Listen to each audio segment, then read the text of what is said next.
Hello friends, আমার channel town Barbie's লাইফস্টাইলে তোমাদের সকলকে স্বাগত। আমি আবারও চলে এসেছি একটা খুব মজাদার গল্প নিয়ে। তোমরা এখানে দেখছো তিন্নি আর তিথি তো এখনো ঘুমোচ্ছে। চলো তাহলে দেখে নেওয়া যাক আজকের গল্পটা। আরে কত সকাল হয়ে গেছে, যাই তাড়াতাড়ি নিচে যাই, বোনকে ডাকি গিয়ে। হ্যাঁ বোন, সকাল হয়ে গেছে তো, উঠবি না? আর কত ঘুমাবি? থাক তাহলে আমিই চলে গেলাম। আর এদিকে নেহা সকাল সকাল ব্রেকফাস্ট বানাতেও শুরু করে দিয়েছে। দেখে তো মনে হচ্ছে ও ম্যাগি বানাচ্ছে, আর এটা নিশ্চয়ই তিন্নিদের জন্যই হচ্ছে। আর তখনই সেখানে তিন্নি চলে আসে।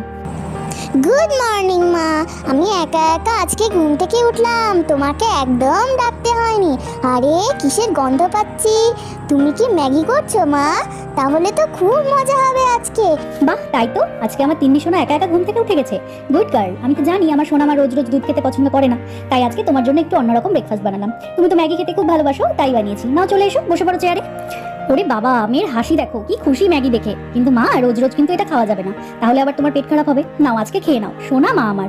তিন্নিকে খেতে দিয়ে নেহা তো আবার চলে গেল রান্নাঘরে বাকি কাজকর্ম করতে, আর তিন্নিও খুব মজা করে খেয়ে নিল। আর এদিকে পাশের ঘরে নীল মোবাইল দেখছিল, আর দিয়া আয়নার সামনে বসে রেডি হচ্ছিল। কি ব্যাপার ম্যাডাম, এত সাজগোজ কিসের জন্য? সেই তখন থেকে আয়নার সামনে বসে মেকআপ করেই চলেছো, এত সেজেগুজে কোথায় যাচ্ছো? ও অমনি তোমার আমাকে বলা শুরু হয়ে গেল? আমার শুধু সাজগোজটাই তোমার চোখে পড়ে, সারাদিন কাজকর্ম করি সেটা তো তোমার চোখে পড়ে না? কখনো তো একটু বলো না, দিয়া এত সারাদিন কাজকর্ম করছো, একটু নিজের দিকেও যত্ন নাও। তুমি তো সেই তখন থেকে বসে মোবাইল দেখছো, তার বেলায় কোনো দোষ নেই তাই না? কি এমন সাজি আমি, কি সেজেছি এমন? তুমি তো কোথাও একটু নিয়েও যাও না আমাদের। আরে সরি, আমার ভুল হয়ে গেছে, আমাকে ক্ষমা করো। আমি মেকআপের কথা বললাম তার জন্য এত রেগে গেলে? সবাই ঠিকই বলে মেয়েদের সাজগোজ নিয়ে কখনো কিছু বলতে নেই। ঠিক আছে তুমি সাজো, আমি তো কোথাও নিয়ে যেতে পারি না, তুমি মেঘার সাথেই যাও। ওই মেয়েটাও তো কোথাও বের হয়নি, ঠিক আছে ওকে নিয়ে যাও, ওর ভালো লাগবে। হ্যাঁ, এখন তো বলবেই তোমরা যাও। কোথায় ভাবলাম তুমি বলবে চলো তোমাদের ড্রপ করে দিয়ে আসি, তা না শুধু বড় বড় ভাষণ। চলো না গো, আমাদের একটু ড্রপ করে দেবে। আচ্ছা জ্বালায় পড়লাম, তুমি তো আমার পেছনেই পড়ে গেলে, নিজের পায়ে নিজেই কুড়ুল মারলাম। কেন যে বলতে গেলাম, আমিও পারি, এবার অভিনয় করতে হবে, কি আর করা যাবে। ও মাগো, আবার পেটটা ব্যথা শুরু হয়ে গেল রে। কেন যে হচ্ছে এরকম, না একটু রেস্ট নিতে হবে আমাকে, না হলে কমবে না মনে হচ্ছে। শুয়ে পড়ি তাড়াতাড়ি। তুমি দেরি করো না, বেরিয়ে পড়ো, না হলে দেরি হয়ে যাবে। আমি একটু রেস্ট নিই, তারপর দেখি কি হয়। এক্ষুনি সুস্থ স্বাভাবিক মানুষটা বসে ফোন দেখছিলে, বাইরে যাওয়ার নাম শুনেই পেট ব্যথা শুরু হয়ে গেল তাই না? আর অ্যাক্টিং করো না, ওটা বলছি। ও কি ব্যথা, বাপরে, ও মাগো। অ্যাক্টিংটা তুমি কিন্তু মোটেও ভালো পারো না, আমি সব বুঝতে পারছি। তুমি আমার সাথে মজা করছো। আরে বাবা, আমি কেন মজা করবো? শরীর খারাপ নিয়ে কি কেউ মজা করে? তুমি একদম রেডি হয়ে গেছো, আর কিছু বাকি নেই? ভালো লাগছে কিন্তু তোমাকে দেখতে। থাক, এত বেশি কথা বলতে হবে না তোমাকে, তুমি শুয়েই থাকো, আমি চলে যাচ্ছি। ওরে বাবা, ও কত বড় একটা বিপদের হাত থেকে বেঁচে গেলাম। চলে গেছে মনে হয়, উঠে বসি। মেয়েদের নিয়ে কেউ বাইরে যায়, সারা দিন কেনাকাটা করতেই জীবন শেষ করে দিবে, তাও তাদের মন ভরে না। উফ, কেন যে পেছনে লাগতে গেছিলাম, আমি ফেসে গেলাম। হ্যাঁ দাঁড়া মেঘা, আমি ব্যাগটা ঘর থেকে নিয়ে আসি। ওরে বাবা, এখনো যায়নি, আবার আসছে ঘরে, তাড়াতাড়ি শুয়ে পড়ি। এই বলে নীল আবার শুয়ে পড়লো, আর দিয়া ঘরের ভেতর আসলো। এখনো শুয়েই আছো? আমি বেরিয়ে যাচ্ছি, তুমি উঠে পড়ো এবার। আর কতক্ষণ অ্যাক্টিং করবে? ইস, ব্যাগটা যে কোথায় রাখলাম, এই ঘরেই তো রেখেছিলাম। ধুর, তাড়াহুড়োর সময় কিছুই আর পাওয়া যায় না, ভালো লাগে না। বাইরেই আছে মনে হয়, আমি আসলাম। আচ্ছা সাবধানে যেও, আর বেশি দেরি করো না, তাড়াতাড়ি চলে এসো। ও কি ব্যথা। ইস কি নাটক। এদিকে তো ঠাম্মি চলে এসেছে আর চেয়ারে বসে চা খাচ্ছে, আর নেহা রান্না বান্না করতে ব্যস্ত।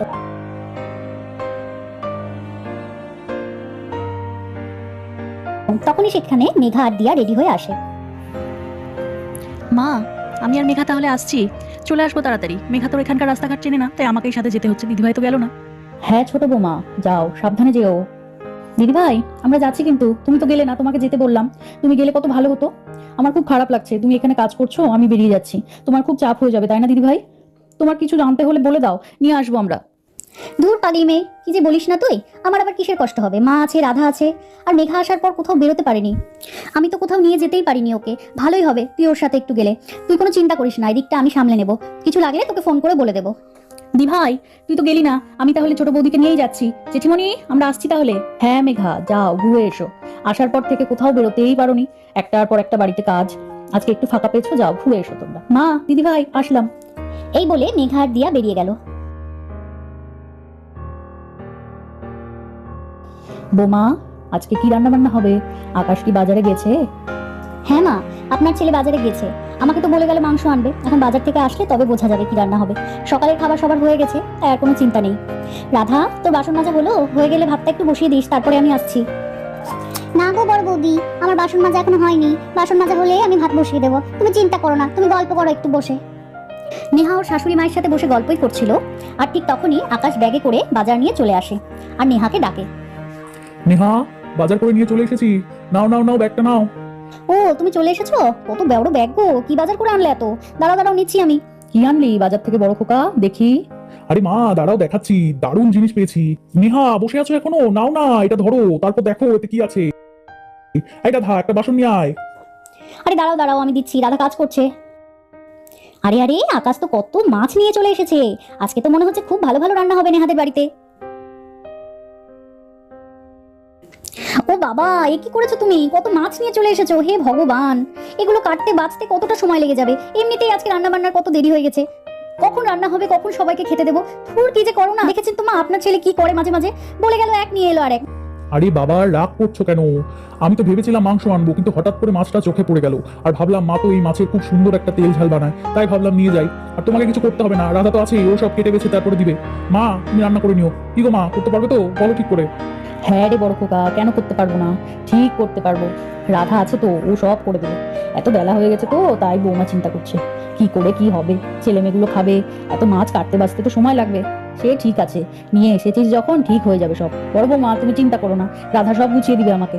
আমি বসে বসে তো একটু শুধু নাড়বো ওই খুন্তিটা। না না মা, আমি রাগ করিনি। আপনার তো শরীরটা ভালো নেই, শুধু শুধু গরমের মধ্যে এগুলো ঝামেলা করে আপনার ছেলে। ঠিক আছে, কি আর করা যাবে, আপনি যখন বলছেন করতে পারবেন, তাহলে আমরা সব রেডি করে দিই। ঠিক আছে বড় বৌদি, তুমি চিন্তা করো না, আমি মাছগুলো কেটে দিচ্ছি, তুমি তাহলে সবজিগুলো কেটে নাও। সবাই এখানে কথাই বলছিল, আর তখনই নীল সেখানে আসে। আরে সর্বনাশ, এত মাছ! কি রে দাদা, বাজার থেকে আনলি? দেখে তো বেশ ভালোই লাগছে মাছগুলো। কি রান্না হবে এই মাছের? মা রান্না করে খাবে নাকি? তাহলে তো ব্যাপারটা বেশ জমে যেত। আমি তো ওই ভেবেই আনলাম রে ভাই, যদি মা একটু রান্না করে। উনুনটাও বাইরেই আছে দেখছি, মা বসে বসে যদি একটু রান্না করতে পারে। কি গো মা, কিছু বলছো না যে? রান্না করে খাওয়াবে তো? খুব ইচ্ছা করছে রান্নাটা খেতে। আরে হ্যাঁ রে বাবা, হ্যাঁ খাওয়াবো তো বললাম। আমার ছেলে বৌমা নাতনিরা খেতে চেয়েছে, আর আমি খাওয়াবো না তাই কি হয়? তোরা ছাড়া আমার আর কে আছে বল দেখি? তোদের মুখের দিকে চেয়েই তো আমি বেঁচে আছি রে বাবা। আর কয়দিনই বা বাঁচিয়ে রাখবে ঠাকুর। যতদিন আছি একটু সবাইকে নিয়ে আনন্দে থাকি, এর বেশি আর কিছুই চাই না আমার।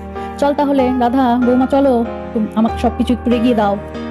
এরপর ওরা রান্নার প্রস্তুতি নিতে শুরু করে দিল। আর এখানে তো ঠাম্মি, রাধা, নেহা সবাই বাইরেও চলে এসেছে। আর এদিকে তো উনুনও ধরানো হয়ে গেছে। কড়াইতে তেল দিয়ে ঠাম্মি মাছ ভাজতে শুরু করে দিয়েছে। মাছটা কিন্তু খুব ভালো এনেছে বৌমা, বুঝলে, খুব স্বাদ হবে। জানো তো বড় বৌমা, তোমার শ্বশুর মশাই যদি বাজারে যেতেন আর এই মাছগুলো যদি দেখতেন, তাহলে নিয়ে আসতেন, আর নিয়ে এসে আমাকে বলতেন যে এই মাছগুলোর যে ঝালটা তুমি বানাও সেটা বানাও। আর তারপরে রান্না করার পর আকাশ আর নীল তো চেটে পুটে খেত। আর তখন থেকেই আকাশের এই মাছটা খুব পছন্দ, ওই জন্যই ও মাছটা দেখেছে আর নিয়ে চলে এসেছে। আর দেখতে দেখতে ঠাম্মির মাছগুলো তো ভাজা হয়ে গেল। এখন মাছগুলোকে ঠাম্মি তুলে নেবে, আর তারপরে ঠাম্মির রান্না করাও শুরু হয়ে যাবে। এবার ঠাম্মি ধীরে ধীরে তেলের মধ্যে মশলাগুলো দিয়ে দেবে। উনুনে আগুনও খুব ভালো ধরেছে, তাই ঠাম্মির রান্নাও তাড়াতাড়ি হয়ে যাচ্ছে।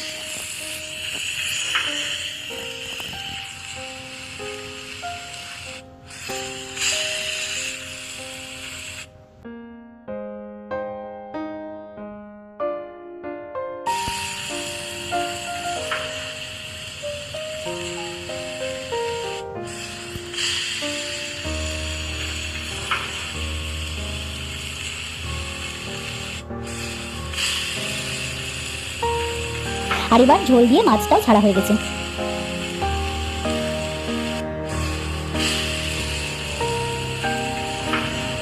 এদিকে ঠাম্মির রান্না তো প্রায় শেষ হয়ে এসছে। আর তখনই মেঘা আর দিয়া বাড়িতে ফিরে আসে। আর গল্প করতে করতে ওরা ঢুকতেই দেখে যে সবাই মিলে বাইরেই আছে। আর তখনই দেখছে যে মা বাইরে দাঁড়িয়ে দাঁড়িয়ে রান্না করছে। আর ওরা তখনই বুঝতে পারে যে আজকে নিশ্চয়ই কিছু স্পেশাল মেনু হচ্ছে। ওমা, এ কি করছো তোমরা বাইরে সবাই? কি সুন্দর গন্ধ বেরোচ্ছে। আমরা কত কিছু মিস করে গেলাম। মা রান্না করছো? তাহলে তো আজকে দারুণ খাওয়া দাওয়া হবে। কি সুন্দর গন্ধ বেরোচ্ছে জেঠিমণি, আমার তো এক্ষুনি খিদে পেয়ে যাচ্ছে, আর থাকতে পারছি না। ঠাম্মির রান্না বান্না একদম কমপ্লিট, এখন সবাই ঘরে যাবে। এদিকে সবাই তো খাবার জন্য একদম রেডি, সবাই চেয়ারে বসে খাবার জন্য ওয়েট করছে। আরে কই, কতক্ষণ ধরে বসে আছি, খাবার দাও। কি ভালো গন্ধ বেরোচ্ছে। ওমা, সে কি, তুমি এত ব্যস্ত হচ্ছ কেন? তোমার তো পেট ব্যথা। আমি যাবার সময় দিদিভাইকে বলে গেছিলাম তোমার জন্য একটু শুক্তো বানাতে। তুমি ওটাই খেও, মাছ খেলে তোমার আবার পেট ব্যথা হবে, আর বাইরেও কিন্তু বেরোতে পারবে না। এই তুমি থামো তো। খাবো না মানে? আমার পেট ব্যথা কমে গেছে, তুমি যাবার পরেই আমার কমে গেছে। মা রান্না করেছে, আমি খাবো না, এটা কোনো কথা? খেতে দাও, খেতে দাও তাড়াতাড়ি। মা এত কষ্ট করে রান্না করছে, আর খাবো না? তুমি কি যে বলো না, মা কষ্ট পাবে না? এই বয়সে মাকে কষ্ট দেওয়া ঠিক? মা তুমি বলো তো, ও কি সব বাজে বাজে কথা বলছে। আমি বলে খাবো না, সাহস কম না ওর। আরে ভাই, দিয়া তোমার সাথে মজা করছে। আজকে তো আমরা সবাই একসাথে খুব মজা করে খাওয়া দাওয়া করবো। মা এত সুন্দর রান্নাটা করেছে, খেলেই বুঝতে পারবে। আরে তোমরা তো শুধু কথাই বলে যাচ্ছ, খাওয়া দাওয়া কখন শুরু হবে? আমাকে তো আবার বেরোতে হবে নাকি? তাড়াতাড়ি করো। আর তারপরেই ওদের সবার খাবারও চলে আসলো। দেখেই মনে হচ্ছে খুব টেস্টি। আর সবাই খেতেও শুরু করে দিল। ঠাম্মি কি সুন্দর গন্ধ বেরোচ্ছে, খুব টেস্টি হয়েছে মনে হয় রান্নাটা। আমি আজকে সব ভাত খেয়ে নিব, একটুকু নষ্ট করব না। ও দারুণ হয়েছে রান্নাটা মা, দেখেই পেট ভরে যাচ্ছে, কি সুন্দর গন্ধ, আহা। খাও দিদি ভাই, পরিষ্কার করে খাও। তোমাদের খেয়ে ভালো লাগলে আমি তো খুব শান্তি পাবো। তোমাদের জন্যই তো রান্নাটা করা। বৌমা দেখো কার কি লাগবে, ওদের ঠিকঠাক দিও। আর এইভাবেই ওরা খাওয়া দাওয়া শুরু করে দিল। তাহলে বন্ধুরা, আজকের গল্পটা তোমাদের কেমন লাগলো কমেন্ট করে কিন্তু অবশ্যই জানিও। আর আমাদের সাথে থেকো, পাশে থেকো এবং পরবর্তী গল্পের জন্য আমাদের চ্যানেলের সাথে যুক্ত থেকো। তাহলে আজকের মতো গল্পটা এখানেই শেষ করলাম। তোমরা ভালো থেকো, টাটা।